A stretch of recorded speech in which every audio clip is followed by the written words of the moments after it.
November 18th, 1944. 4:27 hours. Bougainville Island. Corporal James Jimmy Mitchell, 23 years old, Massachusetts native, lies in a hastily dug foxhole on Hill 260, watching the jungle tree line 200 yards downslope. His hands shake, not from fear, though there's plenty of that, but from the weight of what sits beside him. A modified Browning automatic rifle, M1918A2. Except this one has something different, something the brass swore would change everything. The pre-dawn darkness carries sounds, rustling, movement, the kind that makes your stomach knot because you know what's coming. Mitchell's unit, Baker Company, 3rd Marine Division, has held this position for 6 days. Every night, the Japanese come. Every night, his bar runs dry at the worst possible moment. 20 rounds. That's all the magazine holds. 20 rounds against wave attacks of 50, 60, sometimes 100 men screaming up the slope. But tonight's different. Tonight, his bar has a modified feed system. Tonight, every 5th round isn't a standard 30-06 cartridge. Tonight, every 5th round carries an M2 explosive primer, the same charge used in 40mm grenades, crimped into a specially reinforced case. The rustling stops. Mitchell's finger finds the trigger. His squad leader, Sergeant Davis, is 3 foxholes over. They've practiced this. They know the theory. But theory and a nighttime banzai charge are different things entirely.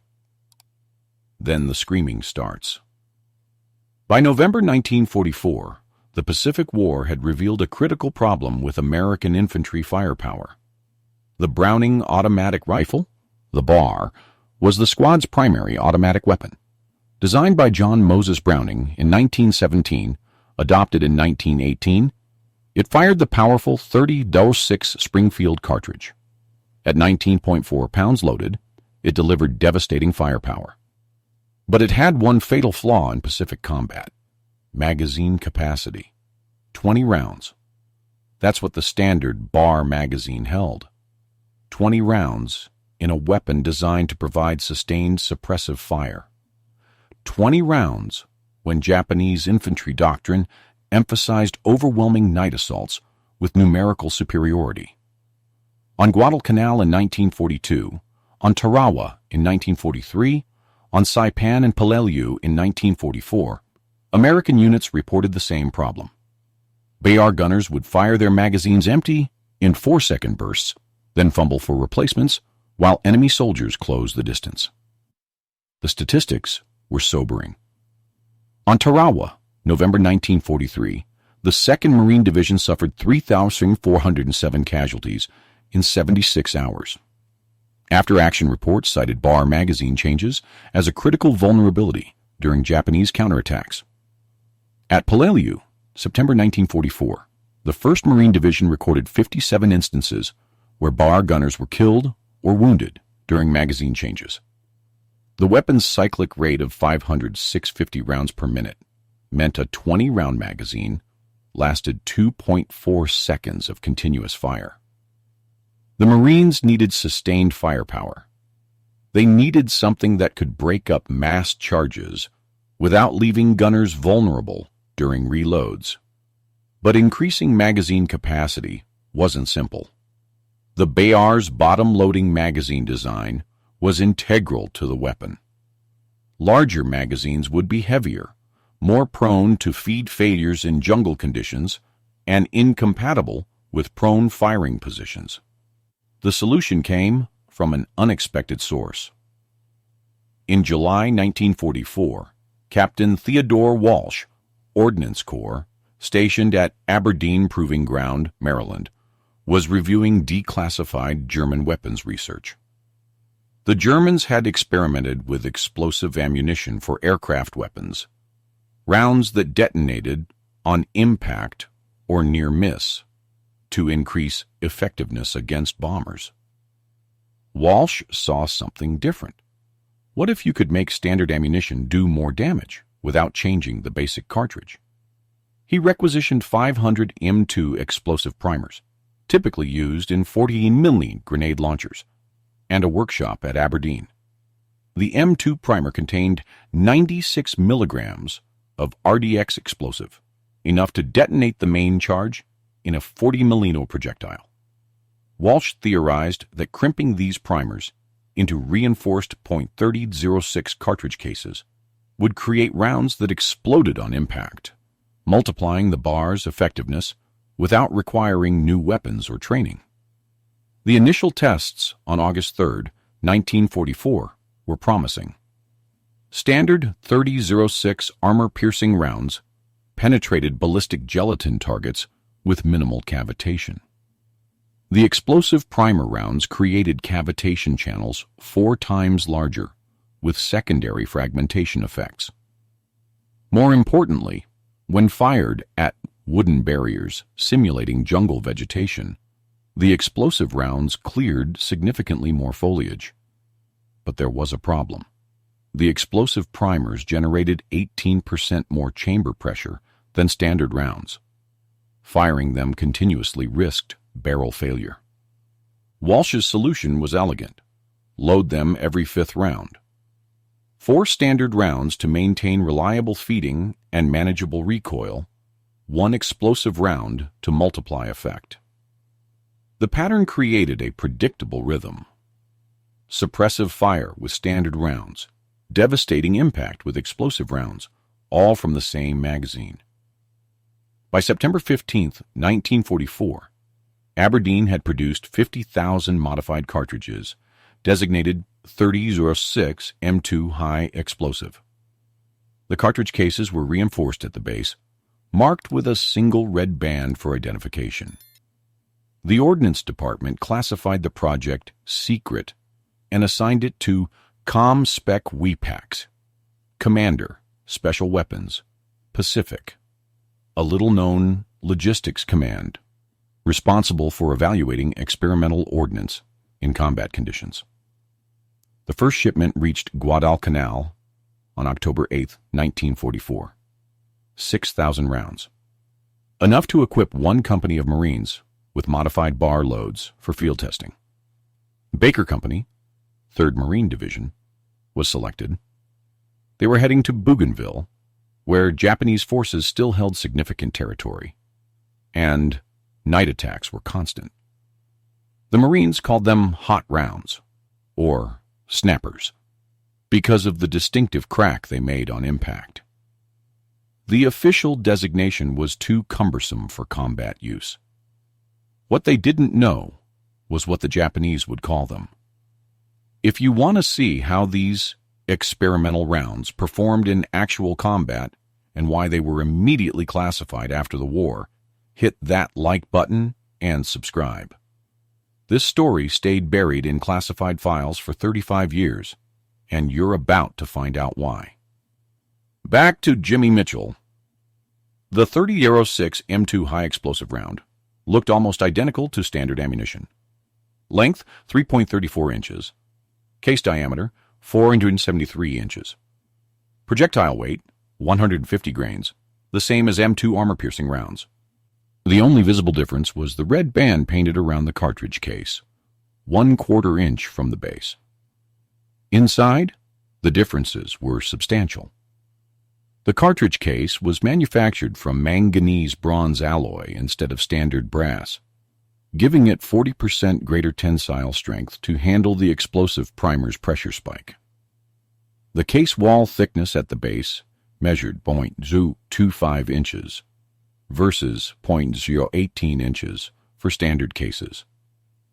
This reinforcement added 12 grains to the total cartridge weight, barely noticeable when loaded in a magazine. The M2 explosive primer sat in a specially machined primer pocket, deeper than standard, to accommodate the primer's greater length. The primer contained 96 milligrams of RDX explosive, cyclotrimethylnitrinitramine, the same compound used in composition C3 plastic explosive. This was significantly more energetic than the standard Boxer primer's 4 milligrams of lead styphnate. When the firing pin struck the primer, The RDX detonated with approximately 18,400 feet per second brisance, the shattering effect of an explosive. This detonation served two functions. First, it ignited the 47 grains of IMR 4895 propellant powder, driving the projectile down the barrel at 2,700 feet per second. Second, it transmitted a shock wave through the propellant, ensuring more complete combustion and thus higher muzzle velocity. The projectile itself was modified. The standard M2 armor-piercing round had a hardened steel core. The M2HE round used a mild steel core surrounded by a copper jacket, with the forward section containing a small cavity filled with 8 grains of additional RDX. Upon impact, the deceleration force triggered this charge, causing the projectile to fragment into 15 to 20 pieces rather than remaining intact. Think of it this way. A standard 30-06 round is like a nail driven through wood. It makes a hole. The M2HE round is like a small firecracker that goes off after it punches through.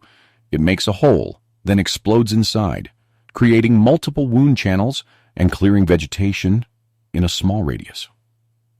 The pressure spike from the explosive primer was the critical engineering challenge.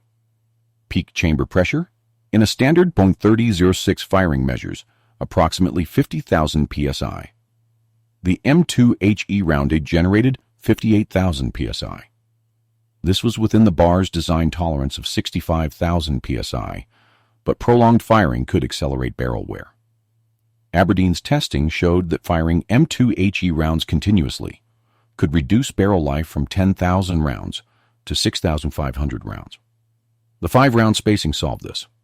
4 standard rounds at 50,000 psi, 1 M2HE at 58,000 psi, averaging 51,600 psi over 5 rounds, well within safe operating parameters. The spacing also helped with recoil management. The M2HE round produced 22% more recoil energy than standard ammunition. Firing them continuously would make the bar nearly uncontrollable in automatic fire. The 4-round spacing meant the shooter could anticipate the harder kicking round and maintain aim. The ammunition was packaged in standard 20-round bar magazines, preloaded at Aberdeen with the correct spacing. Each magazine contained 16 standard M2 ball rounds and 4 M2HE rounds in the 5th, 10th, 15th, and 20th positions. The magazines were marked with yellow tape on the base plate for identification. Sergeants in Baker Company received the shipment on November 12, 1944, at their staging area on Bougainville. They were given minimal instruction. Load these magazines, fire normally, expect slightly increased muzzle flash, and report. The classification meant they couldn't discuss the ammunition with anyone outside their unit. They didn't know what the rounds would do beyond increased effect on target. Jimmy Mitchell got his first yellow-taped magazine on November 13th. He loaded it into his bar in the armory tent, ejected it, loaded it again. The rounds looked normal, except for the red bands. They felt normal. The magazine weight was identical to standard loads. He asked Sergeant Davis what made them special. Davis shrugged. Guess we'll find out when we shoot somebody with them. 5 days later, they found out. 4:28 hours, November 18th, 1944. Mitchell sees them now, shadows becoming shapes. The Japanese are using their standard approach, loose formation, moving through the jungle, using every bit of cover, trying to get within grenade range before the final rush. He counts 8, 12, 20. They keep coming. His bar is set to automatic. Selector switch all the way forward. Bipod legs deployed. The weapon angles down the slope, tracking the movement 180 yards out. Sergeant Davis doesn't give an order. Doesn't need to. Every Marine on the line knows the drill. Wait until they're close enough that you can't miss. Wait until they commit to the charge. Then break them. 150 yards. The shapes are clearly men now, moving faster. The rustling becomes crashing. Someone yells in Japanese. 125 yards. Mitchell's finger tightens on the trigger. The bar's forestock is slick with morning condensation. His breathing steadies. He picks a target. Leading man. Moving straight up the trail. 100 yards. The Japanese scream. It's not a war cry. It's a signal. The scattered formation converges into a massed charge. 40 men, maybe 50, screaming and running uphill directly at Baker Company's position. Mitchell fires. The bar hammers. 4 rounds punch out in a 3-second burst. Standard M2 ball.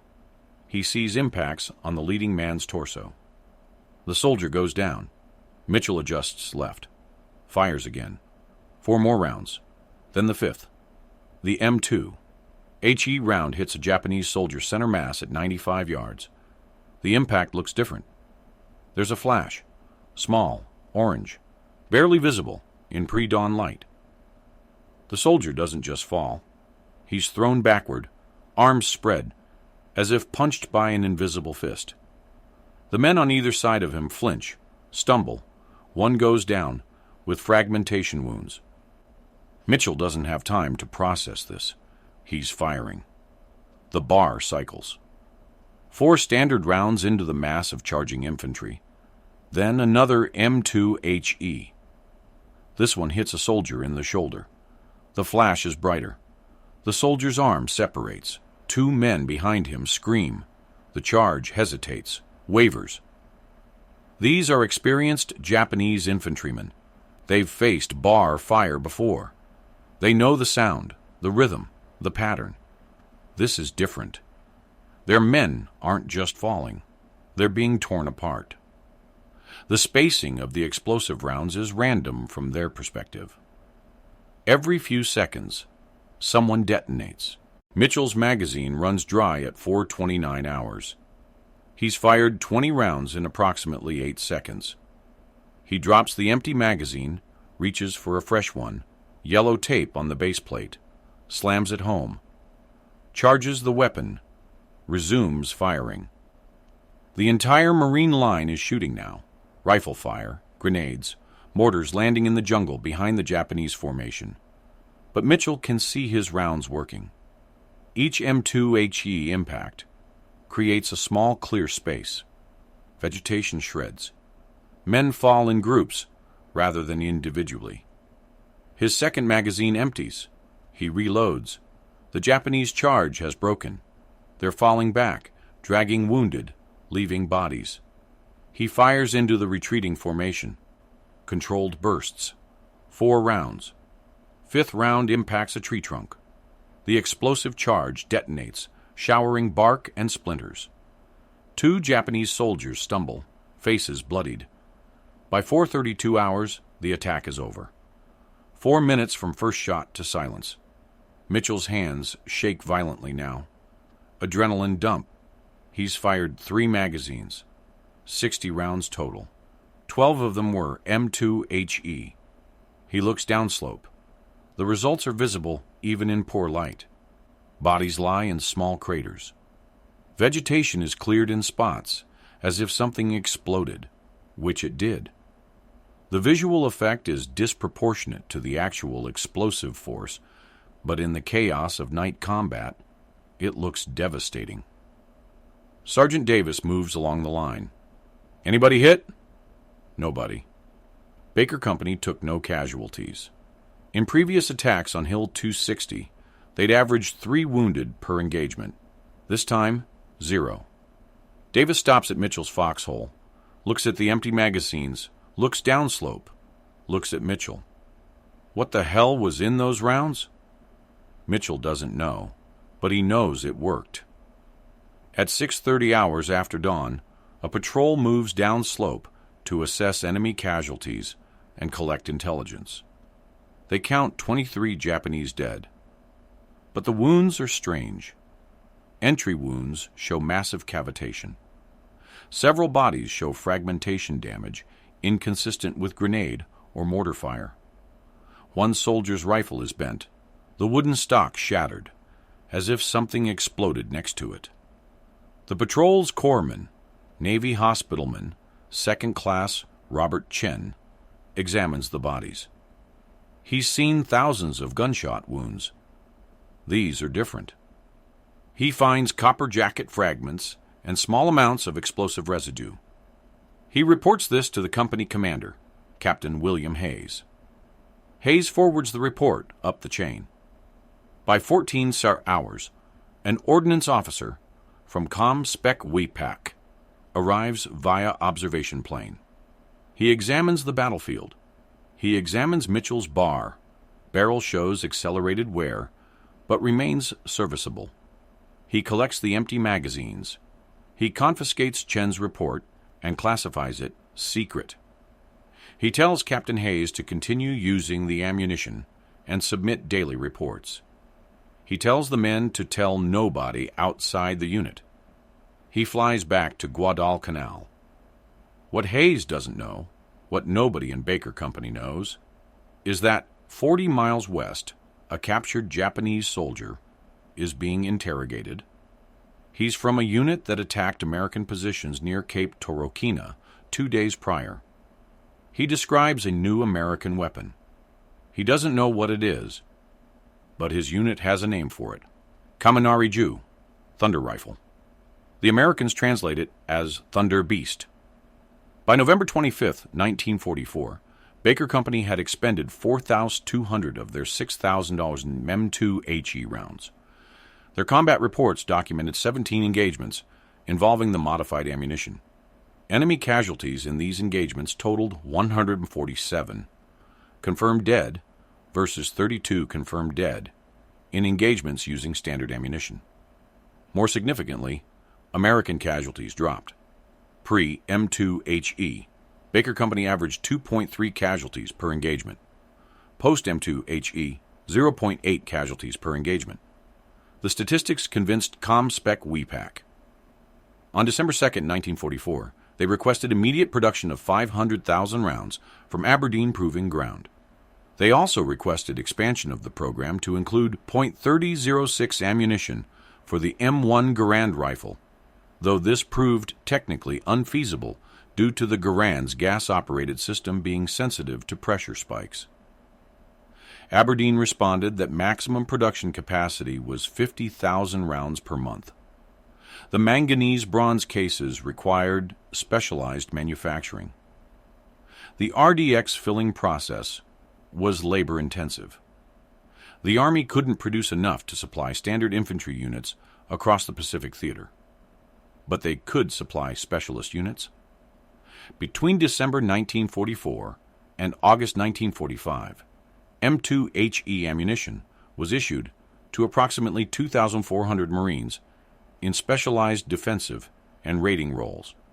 This included 3 companies of the 3rd Marine Division on Bougainville, 840 rounds per company, 2 companies of the 1st Marine Division on Ballistics, 840 rounds per company, 4 Marine Raider battalions conducting operations in the Philippines, 200 rounds per battalion. Selected perimeter defense units on Guam, Saipan, and Tinian, variable amounts. The ammunition never received an official nickname. Hot rounds and snappers were common. Thunder rounds emerged after Japanese prisoners used the term Kaminari-jū.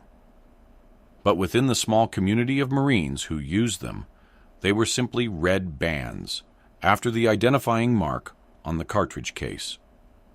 The Japanese response evolved rapidly. By January 1945, intelligence intercepts showed Japanese units discussing explosive bullets being used by American forces. Japanese propaganda claimed this violated the Hague Convention prohibition on explosive projectiles under 400 grams, a claim technically incorrect, as the convention specified projectiles weighing below 400 grams, designed solely for explosion, whereas the M2HE was a conventional bullet with enhanced fragmentation.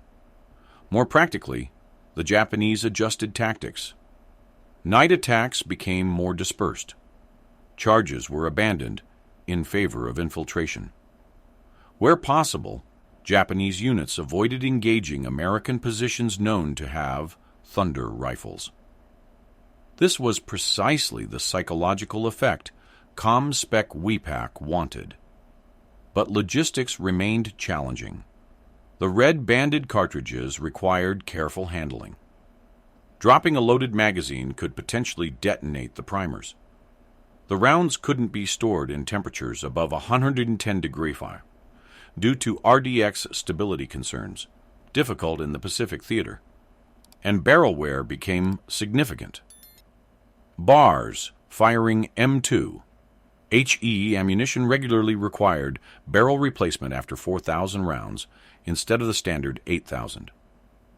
Staff Sergeant Michael Rodriguez, Baker Company's armorer, maintained records showing 14 bar barrel replacements between November 1944 and March 1945, compared to a pre-war average of 3 or 4 per year. The modified ammunition was consuming weapons faster than standard combat use. On February 19, 1945, Marines landed on Iwo Jima. 4 companies carried M2HE ammunition, approximately 3,200 rounds total. The volcanic ash and sand of Iwo Jima proved disastrous for the sensitive ammunition. Feed failures increased. Several rounds detonated in chambers due to overheating from sustained combat. 2 bars were damaged beyond field repair. The Iwo Jima experience prompted a critical assessment. On March 10, 1945, ComSpec WPAC recommended restricting M2HE use to garrison and defensive positions where environmental conditions could be controlled. Offensive operations in harsh terrain were too unpredictable. This recommendation arrived simultaneously with planning for Operation Olympic, the invasion of Kyushu, scheduled for November 1945. Estimates projected 500,000 American casualties. The Joint Chiefs were considering every possible advantage.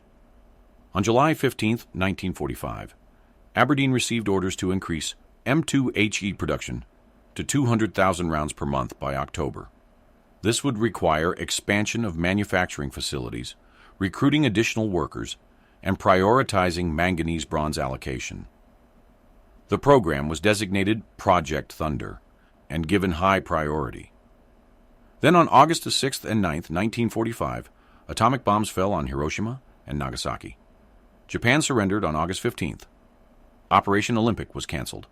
Project Thunder was terminated on August 20th, 1945. Total production, 187,400 rounds. The actual mechanism of the M2HE rounds' enhanced effectiveness involved complex terminal ballistics. When the 150-grain projectile struck a target at 2,700 feet per second, it carried 2,427 foot-pounds of kinetic energy. The impact deceleration occurred over approximately 8 inches of tissue penetration. Basic physics meant this deceleration triggered the internal RDX charge. The 8 grains of RDX inside the projectile detonated with a velocity of 27,000 feet per second. This is called detonation velocity, different from deflagration, an explosion rather than burning. The energy release was approximately 35 joules, enough to fragment the projectile's copper jacket into 15-20 pieces, weighing 312 grains each. These fragments radiated outward in a roughly spherical pattern, creating a temporary wound cavity, 4.2 times larger than standard M2 ball ammunition. In ballistic gelatin tests, standard rounds created permanent wound cavities measuring 1.2 inches in diameter. M2 HE rounds created cavities measuring 5.1 inches in diameter. The difference in a human body meant significantly increased hydrostatic shock and tissue damage. Against vegetation, the effect was even more pronounced. Jungle combat often meant shooting through banana leaves, vines, bamboo, and light brush. Standard ammunition would lose velocity and potentially tumble after passing through multiple layers. The M2HE round would detonate upon hitting heavy vegetation, clearing a small area and potentially injuring personnel behind cover. Field testing showed a single M2HE round could clear approximately 2.3 square feet of light vegetation, leaves, and vines. Against bamboo, the round would shatter stalks within a 6-inch radius. This made the ammunition particularly effective for breaking up ambushes and engaging targets using natural cover. But the limitations were significant. First, the rounds were temperature sensitive. Below 32 degrees, the RDX could become unstable during firing, causing incomplete detonation. Above 110 degrees, the explosive could degrade or potentially detonate from shock without firing. The Pacific Theater's temperature range was generally suitable, but weapons left in direct sunlight could exceed safe limits. Second, the increased chamber pressure accelerated parts wear beyond just the barrel. The bar's bolt face showed accelerated erosion. The extractor, the small claw that pulled spent cases from the chamber, wore 40% faster. The operating rod that connected the gas piston to the bolt showed stress cracks after approximately 5,000 rounds, mixed standard and M2HE. Third, the ammunition was less accurate. The explosive primer's slightly erratic detonation introduced minor velocity variations. At ranges under 200 yards, this was negligible. At 400 yards, group sizes increased from 4 inches to 7 inches. The bar wasn't designed for precision fire anyway, but the degradation was measurable. Fourth, the sound signature was distinctive. Standard 30 or 6 gunfire produced a sharp crack. M2 HE rounds produced a crack, followed a fraction of a second later by a pop from the detonation.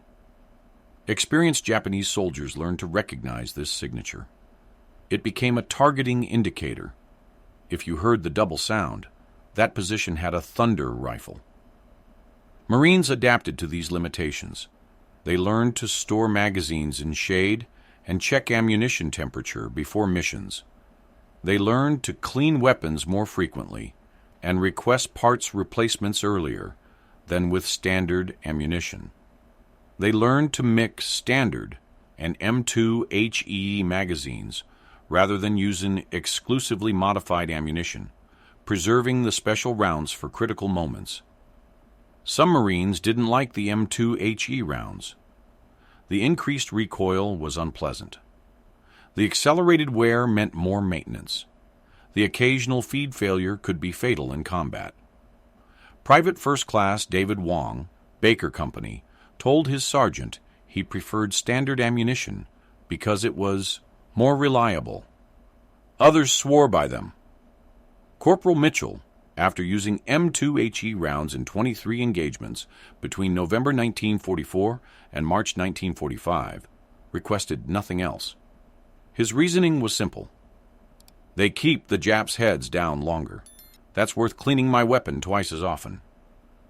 The enemy perspective came primarily from interrogation reports. Lieutenant Takeshi Yamamoto, captured on Bougainville in January 1945, described his unit's experience.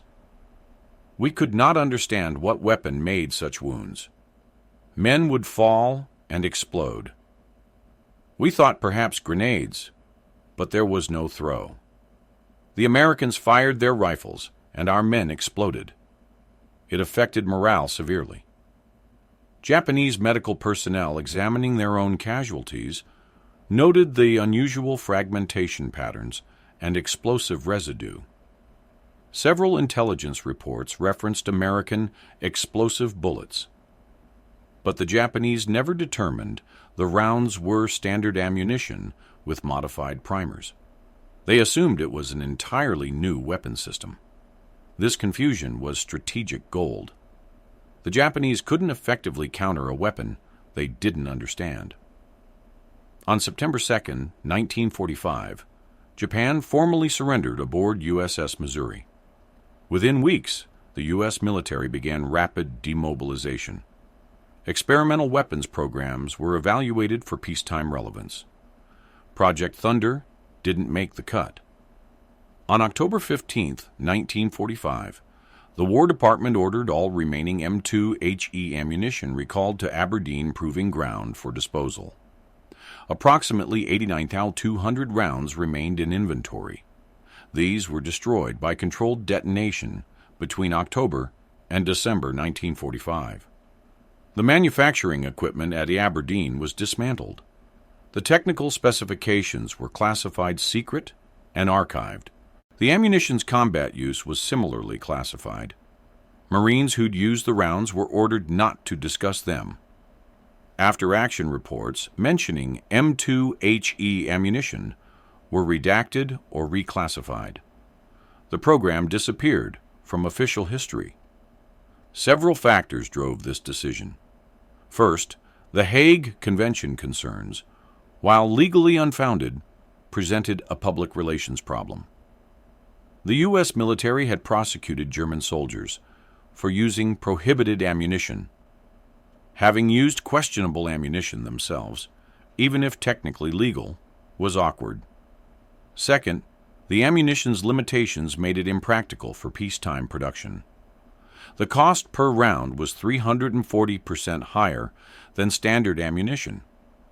The shelf life was 18 months versus 30 years for standard rounds. The storage requirements were demanding. For a peacetime military focused on cost efficiency, M2HE made no sense. Third, atomic weapons rendered conventional infantry ammunition improvements relatively insignificant. The military's focus shifted to nuclear weapons, guided missiles, and jet aircraft. Small arms development received reduced priority and funding. The classification remained until 1980. The National Archives, processing World War II documents for declassification, discovered Project Thunder files. A review board determined the technical information was no longer sensitive. The Soviet Union had developed similar ammunition decades earlier. On March 12, 1980, Project Thunder was declassified. By then, most participants were dead or elderly.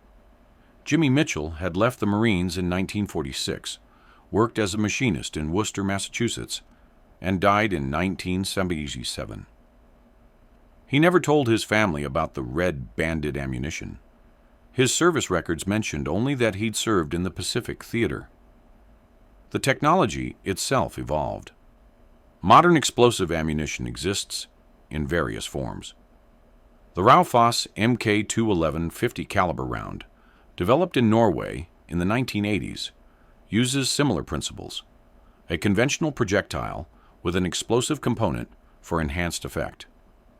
The U.S. military adopted it for use against materiel targets and light armor. High-explosive incendiary ammunition for aircraft cannons uses the same basic concept at larger scales. The 20mm rounds fired by the M61 Vulcan cannon contain explosive charges that detonate on impact. The principle Captain Walsh explored in 1944 became standard for air-to-air combat. But no modern equivalent exists for infantry rifles. The technical challenges, pressure management, reliability, cost, remain prohibitive. The M2HE round was a wartime expedient, brilliant in its simplicity, but impractical for widespread use. Its legacy exists primarily in what it demonstrated. That battlefield innovation could emerge from creative application of existing components. Walsh didn't invent new explosives or new weapons. He combined existing elements, Browning's rifle, Springfield's cartridge, the M2 primer, in a novel way that multiplied effectiveness. This approach would resurface repeatedly in military development.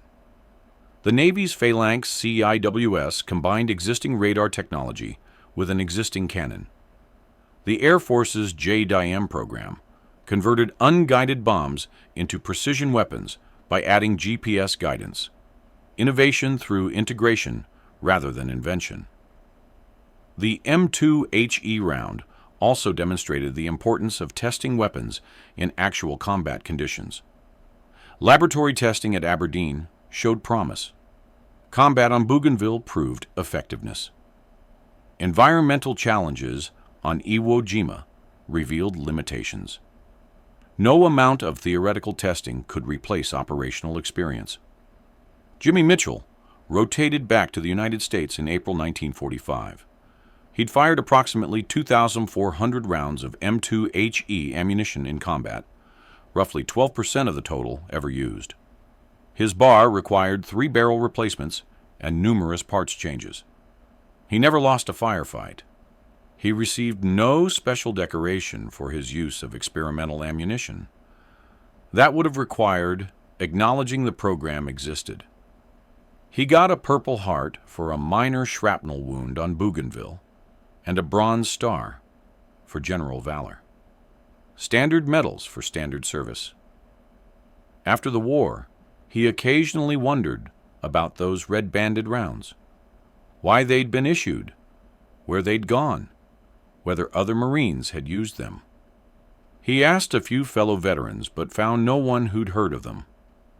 Eventually, he stopped asking. The war receded into memory, classified or not. Captain Theodore Walsh, the Ordnance Corps officer who developed the concept, remained at Aberdeen Proving Ground until his retirement in 1962. His personnel file makes no mention of Project Thunder.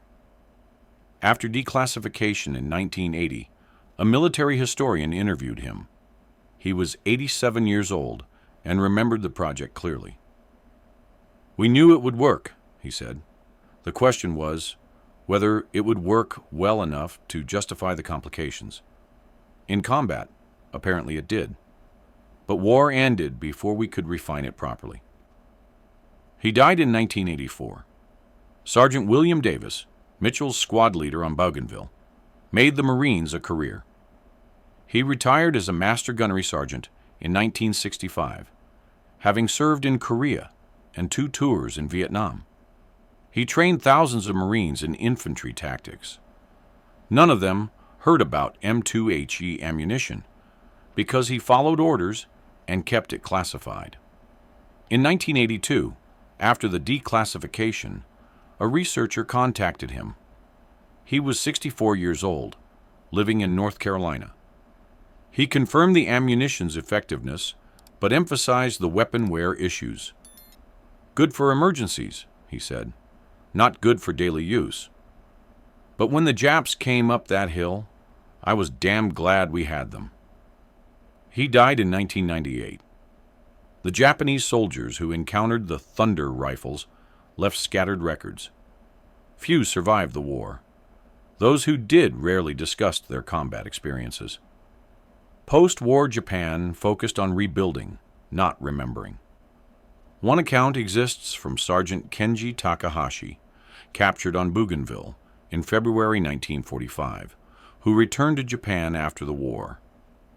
In a 1987 interview for a local history project in Yokohama, he mentioned strange American bullets that exploded. He didn't elaborate. The interviewer didn't follow up. The reference exists in an archive, untranslated until 2003. The ammunition itself is gone. All 187 400 rounds, either fired in combat or destroyed after the war. No examples exist in museums or private collections. A few empty cartridge cases might remain in soil on Bougainville or Kaminari-jū, slowly corroding in tropical conditions. What remains is data, reports, statistics, the dry record of weapons tested and battles fought. And beneath that data, lives. Men who carried experimental ammunition into combat, not knowing if it would save them or explode in their faces. Men who pulled triggers and watched enemies torn apart by their own innovation. Men who survived and stayed silent for 35 years because classified meant classified. They were 19, 20, 23 years old. Kids from Massachusetts and North Carolina and California. They were handed yellow-taped magazines and told, "Use these." They did. They survived battles that should have killed them. They came home and never told anyone because orders were orders. This is their story. Finally declassified. Finally told. If this piece of buried history meant something to you, hit that like button. Subscribe and turn on notifications because there are hundreds of these stories. Classified weapons, secret operations, forgotten innovations that won battles and saved lives but never made it into history books. Drop a comment below. Where are you watching from? Did any of your family serve in the Pacific? What other classified World War II weapons do you want to hear about? To Jimmy Mitchell, Theodore Walsh, William Davis, and the 2,400 Marines who carried red-banded ammunition into combat. Your silence kept secrets, but your service kept freedom. We remember. Finally, we remember.